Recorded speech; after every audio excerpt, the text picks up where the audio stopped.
अस्सलाम वालेकुम viewers, I am Hina Mahjabeen. I hope you all will be fine.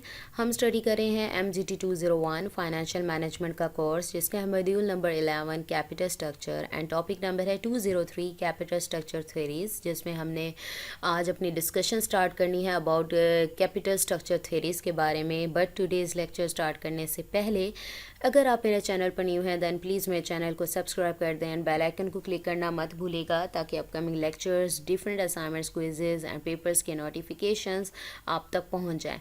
Like भी कीजिएगा, शेयर भी कीजिएगा। ओके जी, let's start from today's lecture that is about the capital structure theories. हम capital structure theories की discussion में जाने से पहले फर्स्ट ऑफ ऑल हम देखते हैं what is theory.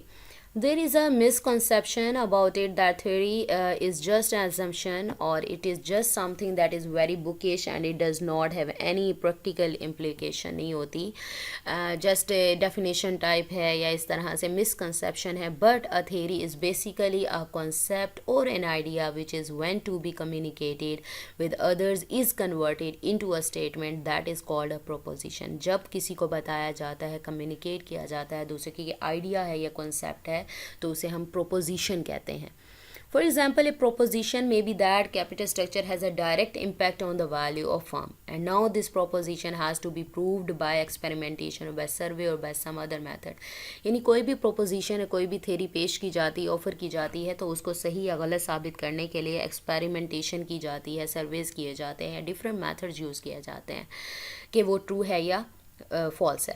So this will be tested at different points of time, different times of places with different people, and if there is consistency in the result, we say that this proportion is accepted, proposition is accepted and it is converted into a theory। यानी आपने कोई statement दी जिसे हम proposition कहते हैं, proposition को experimentation या सर्वे या डिफरेंट मैथड्स यूज़ करते हुए ट्रू या फॉल्स जो भी है प्रूव किया गया। अगर वो सही हुई तो क्या कहेंगे, ये प्रोपोजिशन एक्सेप्टेड है और इसको हम एक थ्योरी का नेम दे देंगे, यानी थ्योरी बन गई। ठीक है, हमारी एक प्रोपोजिशन जो स्टेटमेंट कम्युनिकेट की हमने, उसे हमने थ्योरी का नेम दे दिया, वो ट्रू हो गई। Theories related to capital structure. So let's see the theories which are related to capital structure. There are basically और mainly 3 theories in capital structure which are traditional theory, net operating income theory and M&M theory और Miller Modigliani is the argument on capital structure theory. ठीक है, M&M theory भी कहते हैं इसे। So let's see the what is traditional theory, what is said in traditional theory. This theory simply states that the value of firm is dependent on the capital structure। यानी जैसा capital structure होगा company का, यानी equity और debt की values होंगी, उसी तरह से उसी की value होगी। That is, if we change the capital structure, then the value of firm will change, and if the capital structure is altered by increasing or decreasing the leverage, that affects the overall cost of capital। leverage की बात की कि debt के percentage को कहते हैं। जैसे date की परसेंटेज बढ़ेगी या कम होगी, इसी तरह से हमारा जो रिटर्न है वो भी बढ़ेगा, कम होगा, यानी शेयर होल्डर्स को रिटर्न कम या ज़्यादा मिलेगा, कॉस्ट बढ़ेगी, कम होगी, लेवरेज पे इफेक्ट आता है। तो इस तरह से जैसे जैसे कैपिटल स्ट्रक्चर चेंज होगा, वो क्या होगा, जो हमारी फर्म है उसकी वैल्यू भी चेंज होगी। So next theory is net operating income theory. It is a contrast to traditional theory of capital structure. This theory states that the value firm is not dependent on the capital structure. So whatever is the capital structure, the value firm will not change. Traditional theory में हमने कहा कि वो जो value है firm की वो capital structure पर डिपेंडेंट होती है। जैसे कैपिटल स्ट्रक्चर चेंज होगा, थ्योरी फर्म की या कंपनी की वैल्यू चेंज होगी। बट जो नेट ऑपरेटिंग इनकम थ्योरी है वो इसका उलट है, कंट्रास्ट है। वो कहती है नहीं भाई, जो कैपिटल स्ट्रक्चर पर डिपेंड नहीं करती वैल्यू, चाहे कैपिटल स्ट्रक्चर जैसा भी हो, फर्म की वैल्यू चेंज नहीं होती।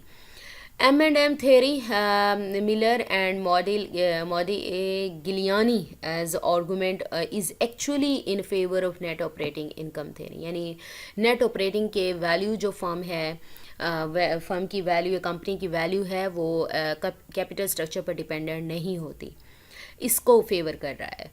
सो the traditional theory is called the theory of relevance. ठीक है, रेलिवेंस यानी कैपिटल स्ट्रक्चर से रिलेट करिए। And other to net operating income theory, M&M theory, are called the theories of irrelevance, जो कि हम नेक्स्ट लेक्चर में इसको पढ़ेंगे in detail. So let's have a look at some of the important concepts in these theories which will be used in our discussion. First one is cost of debt.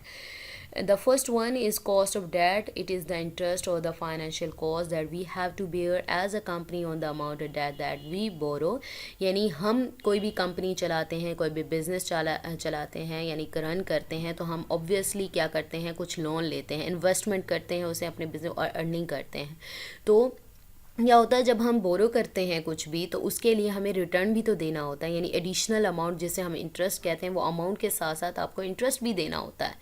तो वही बात हो रही है कि उसे हम कहते हैं, जो बेयर करते हैं, जो हमें देना होता है, इंटरेस्ट पे करना होता है, उसे हमें कॉस्ट ऑफ क्या कहते हैं, डेट कहते हैं. इफ़ वी टेक लोन और issue any bond, then the cost of interest that we have to pay and on that loan और bond which is the cost of bond, यानी इसे हम क्या कहते हैं, उस बॉन्ड की कॉस्ट है. So the next is cost of equity. It is the profit that we earn for the shareholders which is paid in the form of dividend. So the cost of equity is the return to the shareholder. भाई loan ले रहे हो किसी से, बोरो कर रहे हो कुछ, तो एडिशनल अमाउंट जो रिटर्न है, या फिर आपकी जो कंपनी है वो अर्न कर रही है, अर्निंग के बाद वो अपना जो प्रॉफिट वगैरह है वो जो उसके शेयर होल्डर्स हैं उसमें डिवाइड करती है, जिसे हम डिविडेंड कहते हैं, तो वो भी कॉस्ट ही कहलाएगी. Overall cost of capital. The overall cost of capital can be the weighted average capital cost of or cost of capital. There may be some other method to calculate it, but it is the cost which is used to calculate the overall value of firm. यानी overall value of firm calculate करने के लिए हमें overall cost of capital भी calculate करनी पड़ती है, जो कि weighted average cost of capital हो सकती है, या कुछ और अदर मेथड यूज़ करते हुए भी कैलकुलेट कर सकते हो. ये कुछ कॉन्सेप्ट्स थे जो कि इन थेरीज में यूज़ होंगे, जो आपको पता होने चाहिए. So we have completed our today's lecture here. मुझे अपनी दुआ में याद रखिएगा, अपना ख्याल रखिएगा. Take care. अल्लाह हाफिज़.